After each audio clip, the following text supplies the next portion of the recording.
নমস্কার বন্ধুরা, এঁচোড়ের অনেক রান্নাই তোমরা বাড়িতে করে খেয়েছো।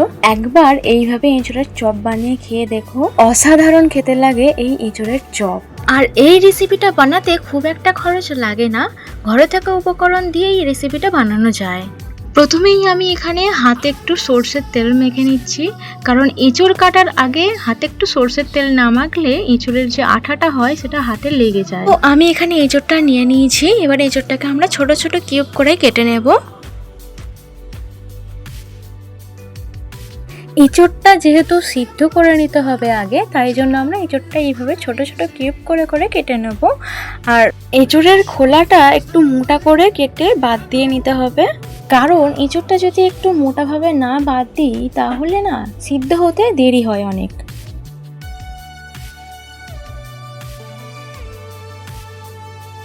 তো আমার এখানে এঁচোড়টা কাটা হয়ে গেছে। এবার আমি আলু কেটে নিচ্ছি কটা, ভালো করে জল দিয়ে ধুয়ে আমি তুলে নিচ্ছি। এবার আমি একটা গোটা পেঁয়াজ আর 4টে কাঁচা লঙ্কা নিয়ে নিয়েছি। এবার আমি পেঁয়াজ আর কাঁচা লঙ্কাটাকে ছোট ছোট করে কেটে নেব। পেঁয়াজটা কাটা হয়ে গেছে, এবার আমি কাঁচা লঙ্কাগুলোকে ছোট ছোট করে কেটে নিলাম। এবার আমি একটা প্রেসার কুকার নিয়ে নিচ্ছি, দিয়ে দিচ্ছি জল, দিয়ে দিচ্ছি সামান্য একটু নুন, দিয়ে দিচ্ছি খুব সামান্য পরিমাণে হলুদ গুঁড়ো। এবার আমি দিয়ে দেবো আগে থেকে কেটে রাখা এঁচোড় আর আলু। এঁচোড়টা যতক্ষণ সেদ্ধ হবে ততক্ষণে আমি একটা মশলা বানিয়ে নেবো। আমি এখানে নিয়েছি মৌরি, একটা গোটা লঙ্কা, দারচিনি আর একটা এলাচ, আর নিয়ে নিয়েছি গোটা ধনে। মশলাটা খুব ভালো করে ভাজা হয়ে গেলে আমি এটা শিলের মধ্যে নিয়ে নিলাম। এবার এই মশলাটাকে ভালো করে গুঁড়ো করে নেবো। মশলাটা গুঁড়ো করা হয়ে গেলে আমি একটা পাত্রে তুলে নিলাম। এবার এই আলু আর এঁচোড় সিদ্ধটাকে ভালো করে হাত দিয়ে মেখে নেব। তো আমার এখানে মাখা রেডি।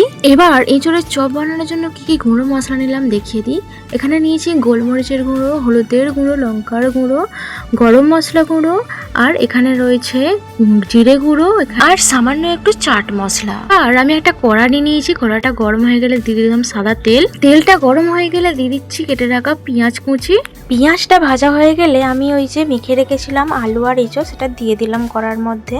এবার ভালো করে নেড়ে চেড়ে এটাকে ভেজে নেব। এবার আমি দিয়ে দিচ্ছি কেটে রাখা কাঁচা লঙ্কাগুলো। আর ওটা তুলে রেখে আমি কড়াইতে দিয়ে দিলাম তেলটা গরম হয়ে যেতে দিয়ে দিলাম গুঁড়ো মশলা আর এঁচোড়টা। এর মধ্যে দিয়ে দিচ্ছি সামান্য পরিমাণে চিনি। এবার ভালো করে মশলার সাথে মিশিয়ে নেব এভাবে নেড়ে চেড়ে। তো দেখো, চপ বানানোর জন্য আমাদের এখানে পুরো রেডি হয়ে গেছে একেবারে। এবার এটাকে তুলে নেবো একটা পাত্রে। এবার আমি চপ বানানোর জন্য বেসনটা গুলে নিচ্ছি, আর বেসনের সাথে দিয়ে দিচ্ছি সামান্য পরিমাণে কর্নফ্লাওয়ার, দিয়ে দিলাম সামান্য পরিমাণে নুন। এবার মিক্স করে নিয়ে আমি অল্প অল্প জল দিয়ে বেসনটাকে গুলে নেব। দেখো, আমি এখানে বেসনটাকে ঠিক এইভাবে পাতলা করে গুলে নিয়েছি। এবার আমি অল্প অল্প করে পুর তুলে নিয়ে চপের মতন করে শেপ দিয়ে নিচ্ছি গোল গোল করে। তো দেখো, আমি এখানে সবকটা পুর এইভাবে রেডি করে নিয়েছি। এবার আমি এখানে চপ ভাজার জন্য তেলটা ঢেলে নিচ্ছি।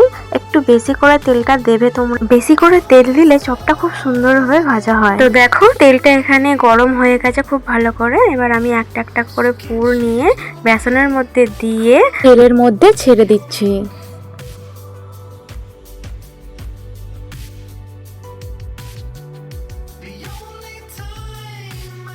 দেখো, এখানে চপগুলো খুব ভালো করে ভাজা হয়ে গেছে। এবার আমি তুলে নিচ্ছি একটা প্লেটের মধ্যে। এইভাবে আমি সবকটা চপকে ভেজে নেব।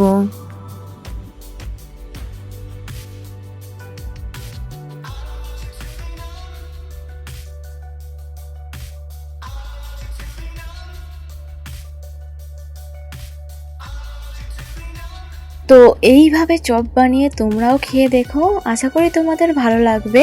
আজকের রেসিপিটা তোমাদের কেমন লাগলো আমাকে কমেন্ট করে অবশ্যই জানিও। ভিডিওটি ভালো লাগলে অবশ্যই একটা লাইক কমেন্ট করে চ্যানেলটা সাবস্ক্রাইব করে আমার পাশে থেকো বন্ধুরা। এই রেসিপিটা যদি তোমাদের ভালো লাগে তাহলে একটা শেয়ার করে দিও। তো আজকের মতন ভিডিও এই পর্যন্তই, দেখা হচ্ছে নেক্সট ভিডিওয়। ততক্ষণ টাটা।